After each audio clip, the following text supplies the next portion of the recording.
नमस्कार दोस्तों, मैं राजेश मिश्रा अपने YouTube चैनल में आपका स्वागत करता हूं। आज इस टॉपिक को लेकर मैं आपके बीच में आया हूं। टॉपिक है इस्लाम का उदय। महमूद गजनवी और गोरी के द्वारा भारत पर आक्रमण क्यों किया गया, क्या उसके उद्देश्य थे और उन्हें सफलता क्यों मिली। हमारे देश का सामाजिक ढांचा, राजनीतिक ढांचा और आर्थिक ढांचा, उसमें क्या क्या प्रॉब्लम थी और क्यों ये तुर्क सफल हुए हमारे देश के ऊपर अपनी राजनीतिक सत्ता को स्थापित करने में, और आगे चलकर इन्हीं के फाउंडेशन के बेस पर दिल्ली सल्तनत की स्थापना हुई। और ये दिल्ली सल्तनत 1206 से लेकर 1526 तक चला और उसके बाद मुगल आ गए और मुगलों ने 1526 से लेकर जब तक अंग्रेज यहाँ पर स्थापित नहीं हुए, यानी 1757 तक एक तरीके से देखा जाए तो शासन किया। हालांकि अंतिम मुगल शासक 1857 तक रहा, बहादुर जफर रहा है। तो इसी टॉपिक को लेकर मैं आपके बीच में आया हूं। तो शुरू करते हैं। सबसे पहले मैं जो आपको बताना जा रहा हूं वह है इस्लाम का उदय। इस्लाम के उदय के बारे में जानना ये जरूरी है, इसलिए जरूरी है क्योंकि उसी के बेस पर धीरे धीरे फिर हमारे देश में जो इस्लामिक प्रभुत्व की स्थापना हुई, या गजनवी, गोरी या सल्तनत और मुगल, ये जो लोग आए और इनको जो यहाँ पर सपोर्ट मिला, किन लोगों का मिला, तो इसके लिए जरूरी है कि पहले हम ओरिजिन के बारे में देखें, इस्लाम के बारे में। क्योंकि इस टाइम पीरियड का, जिसे हम मेडोल टाइम पीरियड के नाम से जानते हैं, इसमें इस्लाम का इंपॉर्टेंस है निश्चित रूप से। तो सबसे पहले हम देखते हैं, देखिए 570 ईस्वी में मक्का के काबा में मोहम्मद साहब का जन्म हुआ, जिसे आप इस्लाम के फाउंडर के रूप में जानते हैं। तो इनका जन्म हुआ 570 में मक्का के काबा में, कुरैशी कबीले में। यानी उस समय जो लोग थे वहां के, उनकी जो लाइफ थी वो ट्राइबल लाइफ थी, कबीलों के रूप में ये रहते थे। कई सारे कबीले थे इनके, और उन्हीं कबीलों में एक कबीला था कुरैशी कबीला, और उसी कुरैशी कबीले से संबंधित थे हजरत साहब। जब हजरत साहब 40 साल के हुए, यानी 610 ईस्वी में, इन्हें एक गुफा थी, हीरा नामक गुफा थी। इसी गुफा में देवदूत के द्वारा इनलाइटमेंट, यानी जिसे कहते हैं कि द नॉलेज ऑफ गॉड की अनुभूति हुई। और इसी के बाद इन्होंने एक नए धर्म की स्थापना की, जिसको हम इस्लाम के नाम से जानते हैं। यानी इसकी जो फाउंडेशन रखी गई वो 610 ईस्वी में रखी गई, और किसके द्वारा रखी गई? हजरत मोहम्मद साहब जी के द्वारा रखी गई। अच्छा, ये जो इनकी जो आइडियोलॉजी थी, इसके पहले, इस धर्म की स्थापना के पहले, मक्का में, काबा में, इन लोगों के जो लाइवलीहुड था, जो आजीविका का जो साधन था कुरैशी कबीले का, तो मूर्तियों को बनाना, मूर्तियों की रक्षा करना, यानी मूर्ति पूजक थे।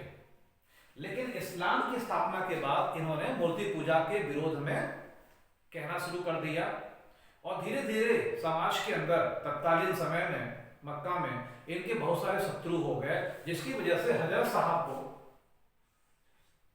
मक्का छोड़ना पड़ा और मदीना गए 622 ईस्वी में, जिसको कहते हैं हिजरत।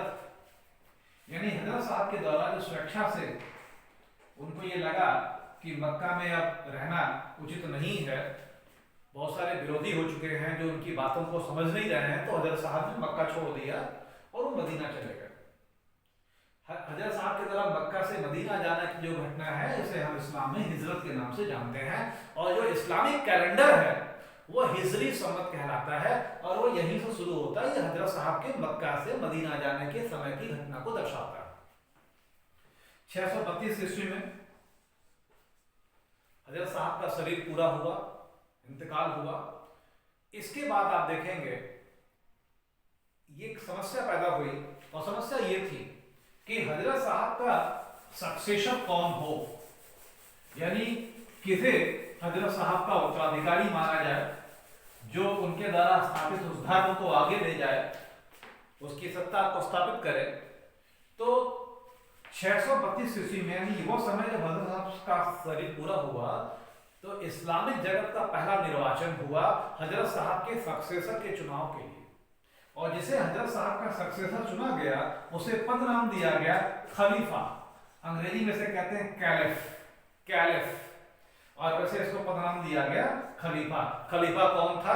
तो आप कह सकते हो इस्लामिक धर्म गुरु।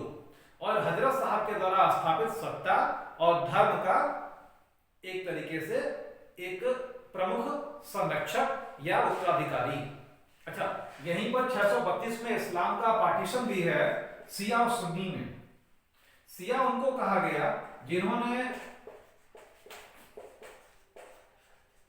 ये कहा कि हजरत साहब के उत्तराधिकारी के चुनाव के लिए हमें हजरत साहब के उत्तराधिकारी का चुनाव नहीं करना है, हमें वंश परंपरा के आधार पर, यानी हजरत साहब का जो रक्त संबंधी है उस रक्त संबंधी को हम उत्तराधिकारी बनाएंगे। यानी ये लोग वंश परंपरा की बात करते हैं। और सुन्नी वे कहलाए जिन्होंने कहा कि नहीं, निर्वाचन होगा और निर्वाचन के बाद ही उत्तराधिकारी का चुनाव हुआ। और इसी बेस पर इस्लाम दो भागों बट गया, शिया और सुन्नी। शिया वे हैं जिन्होंने वंश परंपरा की बात की और सुन्नी वे थे जिन्होंने इस्लामिक जगत का पहला निर्वाचन कराया और अपने प्रमुख के रूप में खलीफा को चुना। 632 से लेकर 661 तक, 632 to 661, इसे कहते हैं गोल्डन एज ऑफ इस्लाम, इस्लाम का स्वर्णकाल। इस्लाम का स्वर्णकाल कहते हैं, इसलिए स्वर्णकाल कहते हैं क्योंकि इस पीरियड में हम देखेंगे कि कई सारे देशों में, कई सारे टेरिटरीज में इस्लाम का एक्सपेंशन हुआ, विस्तार हुआ। इस पीरियड में 4 खलीफा हुए जिन्हें पवित्र खलीफा कहते हैं। हजरत अबू बकर, उमर, उस्मान और अली। हजरत अबू बकर, हजरत उमर, हजरत उस्मान और हजरत अली, ये 4 खलीफा हुए जिन इस्लामिक जगत में 632 से 661 के बीच में, जिनको हम कहते हैं पवित्र खलीफा। और इनके प्रयासों का प्रतिफल ये हुआ कि इस्लाम का दुनिया के कई देशों में प्रचार प्रसार हुआ और कुछ क्षेत्रों में इनकी राजनीतिक सत्ता भी स्थापित हुई। इसके बाद आगे चलकर 661 में एक इस्लामिक राजवंश की स्थापना होगी अमीर मुबैया के द्वारा, जिसे हम कहते हैं उमैयद राजवंश। और इसका समय जो होगा वो 661 से लेकर 749 तक। और इसी उमैयद राजवंश के शासनकाल में 712 में सिंध पर आक्रमण हुआ इस्लाम का, और उस समय सिंध का शासक था राजा दाहिर। रेवार का युद्ध हुआ और उस रेवार के युद्ध में दाहिर मारा गया। और इस प्रकार से भारत के बॉर्डर पर, यानी भारत में सिंध में इस्लाम का आगमन हुआ। इसके बाद उमैयद वंश का पतन हो गया और उमैयद वंश के पतन के बाद अब्बासी वंश की स्थापना हुई 749 में। अब्बासी वंश के काल में हम देखेंगे कि भारत में कोई इनका आक्रमण नहीं हुआ, बल्कि भारत और इनका जो मेन सेंटर बना अब्बासी वंश का बगदाद, इनके बीच में कल्चरल इंटरेक्शन हुआ, यानी सांस्कृतिक आदान प्रदान हुआ। इसके बाद अब्बासी वंश का भी पतन होगा और अब्बासी वंश के खंडहरों पर अनेक नए नए इस्लामिक राजवंशों की नींव पड़ी। इसमें एक राजवंश था यामनी वंश या गजनवी वंश। गजनवी वंश या यामनी वंश, और इस वंश के शासक महमूद गजनवी के द्वारा भारत के ऊपर अनेक आक्रमण किए गए। हम यहीं तक पहुंचना चाहते थे और इसीलिए हमने इस्लाम के उदय की बात की। तो महमूद गजनवी ने भारत पर आक्रमण क्यों किया?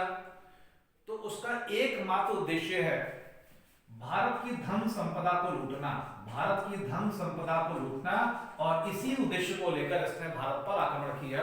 कुछ इतिहासकार इसे इस्लाम के सेवक के रूप में दर्शाते हैं, इस्लाम के प्रचारक के रूप में दर्शाते हैं। कुछ इतिहासकार इसे ये बताते हैं कि इसके द्वारा इस्लाम के एक्सपेंशन के लिए ही भारत पर आक्रमण किया गया। ये पूरी तरीके से गलत है।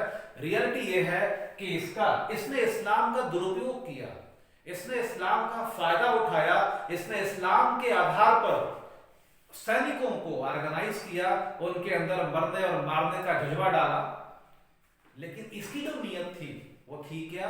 इसकी नियत थी भारत की धन संपदा को लूटना। भारत की धन संपदा के आकर्षण ने इसे आकर्षित किया कि यह आए और यहां पर आक्रमण करे। और सन 1000 से लेकर 1027 तक इसने भारत के ऊपर कुल मिलाकर 17 बार आक्रमण किया। वैसे ये 17 का जो डाटा है वो इतिहासकार हेनरी इलियट ने दिया है। आधुनिक इतिहासकार भी ये मानते हैं कि इसने 17 बार किया या नहीं किया आक्रमण, लेकिन 10 से ऊपर आक्रमण इसके द्वारा भारत पर किया गया। भारत में राजनीतिक शक्ति के रूप में स्थापित होने की इसकी आकांक्षा नहीं थी, क्योंकि सेंट्रल एशिया में ही अपने आप को राजनीतिक शक्ति के रूप में स्थापित करना चाहता था। इसका भारत पर आक्रमण करने का एकमात्र उद्देश्य था भारत की धन संपदा को लूटना, और इसी धन संपदा को हासिल करने के लिए यह भारत पर बार बार आता रहा, यहाँ के मंदिरों को टारगेट करता रहा, और वहां का खजाना, क्योंकि मंदिर उस समय जो है वो धन संपदा के संचय के केंद्र बन चुके थे, राजाओं के द्वारा और बड़े बड़े सेठों के द्वारा और सक्षम लोगों के द्वारा जो मंदिरों को जो दान दिया जाता था, उसका परिणाम ये था कि हमारे देश के मंदिर काफी संपन्न स्थिति में थे, वहां पर धन का संचय था, और इसीलिए उस धन को पाने के लिए इसने हमारे कई प्रसिद्ध मंदिरों पर आक्रमण किया, लूटपाट किए, और वहां से धन संपदा को लूट कर गया। तो 1000 से लेकर 1027 के बीच में इसने भारत के ऊपर लगभग, अगर देखा जाए हेनरी इलियट की बात की जाए तो 17 बार, और आधुनिक इतिहासकारों की बात की जाए तो ये कहते हैं कि 10 से ऊपर आक्रमण तो इसने किया ही किया, जिसमें सबसे महत्वपूर्ण आक्रमण था इसका सोमनाथ के ऊपर, जो 1025 और 26 में इसके दौरान अंजाम दिया गया, और इसके बाद 1027 में इसकी मृत्यु हो गई। इसकी मृत्यु के बाद गजनवी वंश बिखर गया। अच्छा, एक चीज तो मैं आपको बताऊंगा कि 1027 में इसकी जब डेथ हो गई, तो इसकी डेथ के बाद अगला जो भारत पर तुर्की आक्रमण होगा वो 1175 में होगा, यानी भारत के लोगों को संभालने के लिए 150 साल का समय मिला, 150 साल का समय मिला, लेकिन हम नहीं सुधरे, और इसका दुष्परिणाम ये हुआ कि जब दोबारा अटैक होगा तुर्कों का, और इस समय आक्रमण का नेता मोहम्मद गोरी होगा, तो आगे चलकर उसी के द्वारा स्थापित यहाँ पे जो सत्ता स्थापित होगी, उसी खंडहरों पर ऐबक के द्वारा दिल्ली सल्तनत की नींव रखी जाएगी, और भारत सदियों के लिए तुर्की दास्ता के अधीन चला जाएगा।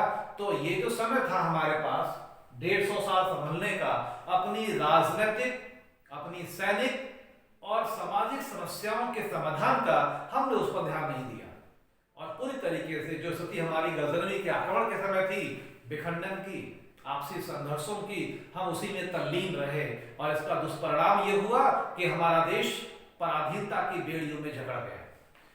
तो ये वैसे इस पर मैं एक विशेष दूसरा एक नया वीडियो बनाऊंगा आपके लिए, जिसमें इसकी व्यापक चर्चा की जाएगी कि ऐसे कौन से कारण थे कि गजनवी और गोरी यहाँ पर सफल हुए, और हमारे देश में क्या क्या ऐसी प्रॉब्लम्स थी, किसकी वजह से यहीं के कुछ लोगों ने इन्हें सपोर्ट किया, और उनके सपोर्ट के आधार पर ये अपनी सत्ता को यहाँ पर स्थापित करने में सफल हो गए। तो ये जो लेक्चर है इसका पार्ट 2 जो मैं बनाऊंगा, तो उस पार्ट 2 में उन कारणों की चर्चा की जाएगी कि जिसके बेस पर आपको ये बताया जाएगा कि ये गजनवी और गोरी के जो अटैक हुए ये सफल क्यों हुए, और हमारे देश के जो शासक थे ये पराजित क्यों हुए। तो नमस्कार, और मेरे चैनल को लाइक करिए, सब्सक्राइब करिए, शेयर करिए। Thank you.